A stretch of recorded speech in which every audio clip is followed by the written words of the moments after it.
Bror Fredrik coming at you with another episode of Hey Bror Fredrik.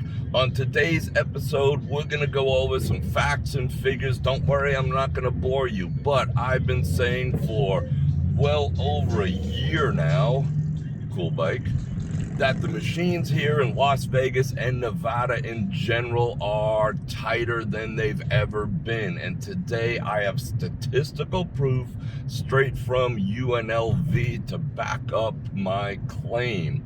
So stay tuned for that. And also, if you stay tuned to the very end, we're going to go over some statistics about the Las Vegas Strip versus downtown in terms of which is looser as far as slot machines and video poker goes, and where you're gonna get the biggest bang for your buck. And once again, I've been saying it for well over a year, and now I have the statistics to prove it.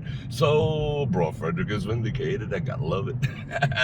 And we're gonna get into all that right after this.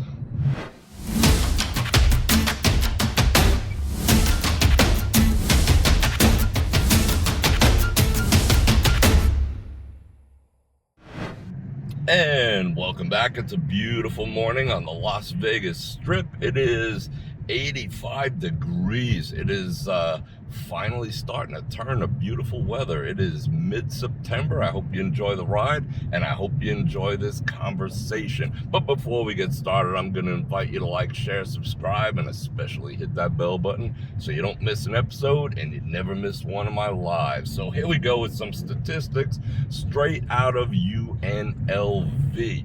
And I'm going to pop those up on the screen periodically so you can have a good look, pause if you have to, and take a good look at what I'm saying. But here we go. I've been saying for the past year or so that the machines are getting tighter and tighter and tighter and tighter and tighter than a clam's butt. And now I got the facts to prove it. Now here you'll see on the chart, we have statewide, disregard that for now, but we're looking at the Las Vegas Strip in specific right now. Now this chart developed by UNLV using stats from the Gaming Commission back in 2004. The average hold on the Las Vegas Strip in slots, and when I say slots, that's also including video poker. If they stripped video poker out of this list, these numbers would be much higher, because video poker machines on average have a higher rate of return and a lower hold than slot machines. Fact, I did a whole video on that. And bear that in mind. These numbers would probably be, I don't know, I'm going to venture to say double if you strip out video poker. But slots, bear in mind, we're talking about video poker and traditional slot machines. Back in 2004, a mere 18 years ago, the average hold on the Las Vegas Strip was 6.52%. Now, fast forward to 2022, where we are now. We're at 8.23. So the machines indeed have gone up. You say, well, that's only 2%. Well, 2% is a lot. That's, if you break it down, that's another $2 out of every 100. Well, a little greater than that, but it's a significant amount. Now, bear in mind, you're feeling the pain a little more because of the style of slot machine that's taking over the Strip right now, which is the progressive style slot machine. Once again, I did a video on that. I personally cannot stand playing video poker, progressive slot machines, and there's a reason for that. In order to maintain this 8.23% hold, it's geared and it's skewed towards the progressive and the progressive jackpots. What that means to you as a player, and I'm sure you've noticed it too, because you put 100, you put 1,000, you put whatever in one of these slot machines, and it sucks it up like a Hoover vacuum. So you're saying, where where is this even possible that I'm supposed to be getting 91.67% of my money back? See, that is the trick. That is the psychological game of playing progressives. What happens is, again, it is skewed by the jackpot itself. I gotta raise this air conditioning. Holy cow. All right, there we go. Dropped it 2 points, just like the town has done in the past 18 years. Okay, so how that works is the average play, the average line hits that you get while you're waiting for a progressive, that might be in the 70s, that might be in the 60% tile. I mean, you're absolutely getting hosed while you're waiting for the progressive, but then they pay the progressive out. Someone wins 10,000, someone wins 18,000, 21,000, whatever it happens to be, and then it returns the hold back to something normal and legal and according to this chart. But if it's taken into account the progressive, you are absolutely getting demolished on line hits, and that's why I don't play progressive machines. By progressive, anything that says major, minor, mini, and all that other type of stuff, that's a progressive machine. And they also work in the casino's advantage, because the average person is going to sit down, stick their money in, just go through it before you even get your first drink. Boom, your money's gone. Maybe you'll sit down. Now you're, oh, I'm so close to this jackpot. Ooh, 3 more coins in the pot of gold, and it's gonna hit a mini for freaking $11. It's a psychological game. And then the casino in turn gets to hold your money. I better get over here. For a longer period of time, because they're paying out the progressive every once in a while. So they could hold that money that's being cycled through that machine longer, add it to their bottom line, please their shareholders, and just hose people in the interim. You see what I'm saying? So, I mean, I know people love to play the progressive machines, and that's where the jackpots are, and everyone likes to post them. But for every person that posts a jackpot, winning the major, or, you know, whatever it happens to be, there are thousands of people who just got their money sucked straight out of their pockets with no fun, no enjoyment, and probably no drinks, because it happens so fast. So stick away, stay away from those progressive machines, because that's how they're leveling out these numbers. Strip out the high weight that's placed on the progressives in these percentages, and you'd be shocked. It's probably, like I said, I can't prove it, but I'm sure it's probably in the 50, 60, or 70 percentile. And then the progressive comes along, pow, someone hits it, and it makes it legal again. So as you see, the percentages of the hold have been steadily increasing. Now, what I've said is, I noticed that when the casinos first opened after the shutdown, they were the loosest they've been in years, and they've been progressively tightening up. Now, these are averages, and I've noticed higher in some, lower in the others. But here is your actual proof of what I've been saying for the past year, maybe more. And again, it's adjusted with video poker thrown in there. Now, a good 9-6 video poker game is 99 point some odd percent. So that skews it, and not enough people ever even play video poker, even though that's included in the statistics here. So they are much lower.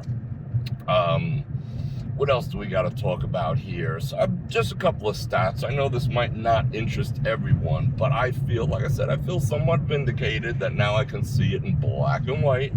And also, we're going to get into the strip versus downtown in a second. But what I did want to bring to everyone's attention, if we slide all the way over to the right, in terms of the entire state, Reno has the lowest hold at 5.38%.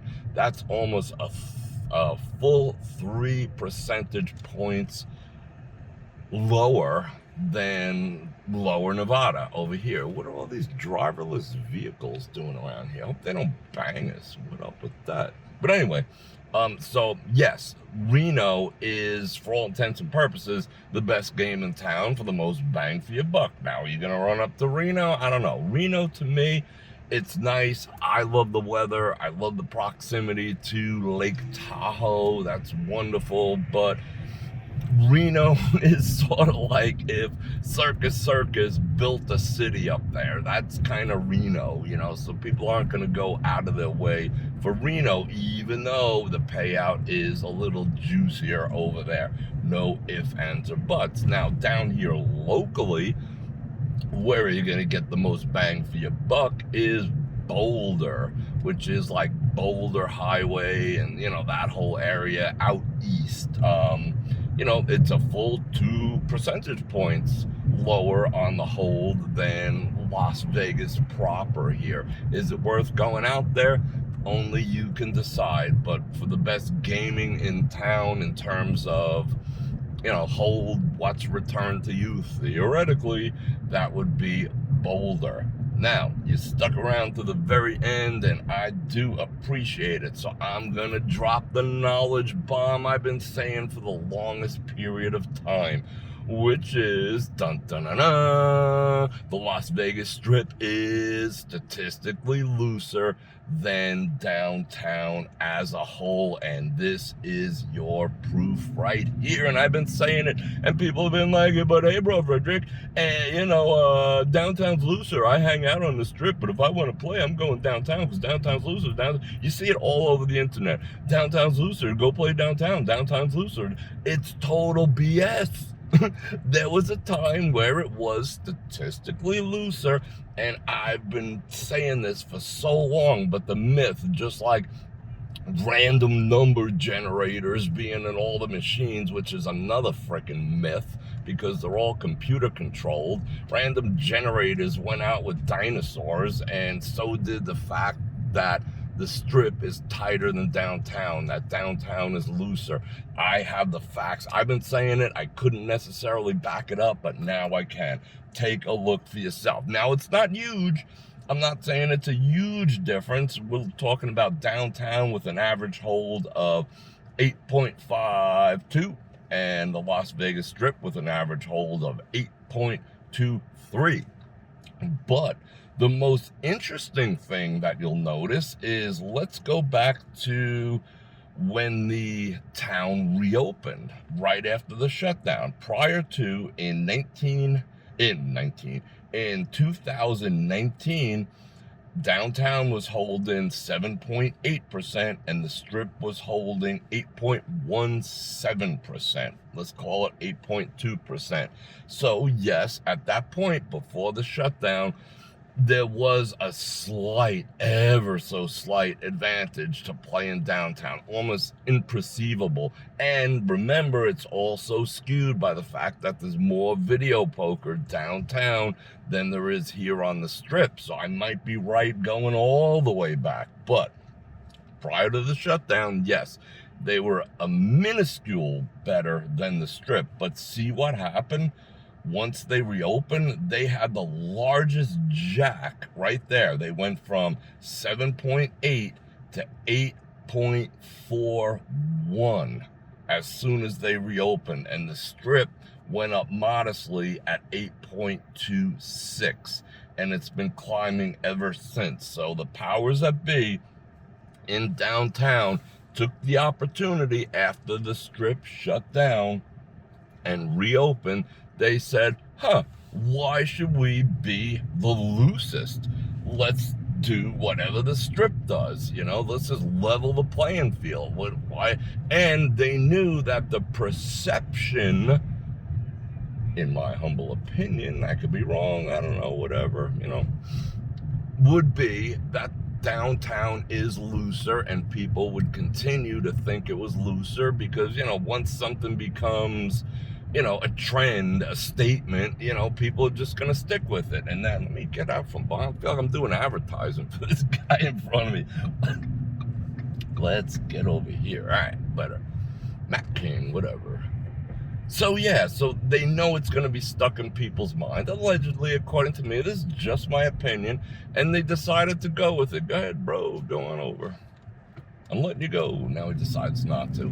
So I feel a little vindicated. Yes, now I can prove that the slot machines are getting tighter, but that's always, they're always going to get tighter. But at what point do they have to back off? There's no turning back anymore, because they've boiled this frog to the point where they've eliminated the enjoyment. A couple of things are going to have to happen. They're either going to have to, make it more, they're going to have to raise the tax limit to $5,000. That way you're not getting taxed at $1,200. That might help. They are going to have to get the comps in line with the percentage hold, which right now they're going in the opposite direction. They're going to have to do something, because people are finally starting to notice how tight everything is. And I've been preaching it for a while. And personally, you guys know I love to play, my Buffalo machines. But throughout this entire resort corridor, I can count on two hands, or it's getting less, how many machines I'm actually willing to play. I know of like 6 or 7 in this entire town that I can play consistently and possibly win, or at the bare minimum, not get completely freaking hosed before I even settle into my seat comfortably.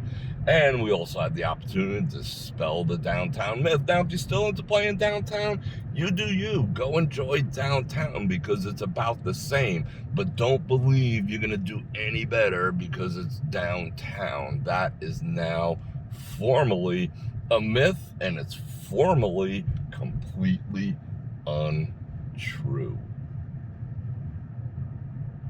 So I want to thank you for joining me for this episode of Hey Bror Fredrik. And if you'd like to support the channel, you can do that with Patreon. Get a channel membership. Click on any links in the description below. I got everything down there, from the books that I read, to the clones that I wear, to the underwear that I wear. You name it, it's pretty much down there. And go check all that out. And you can further support me by supporting my channel partner, which is Olight, for the best damn flashlights and EDC carry gear known to man. And I'm gonna cruise. Actually, I'm cruising downtown myself, not to play. I got some business to conduct, and I look forward to seeing everyone in the next episode, and I look forward to seeing everyone on my next live. So again, don't forget to like, share, subscribe, and especially hit that bell button. And on that note, Bror Fredrik out. Make sure it sound right, boys.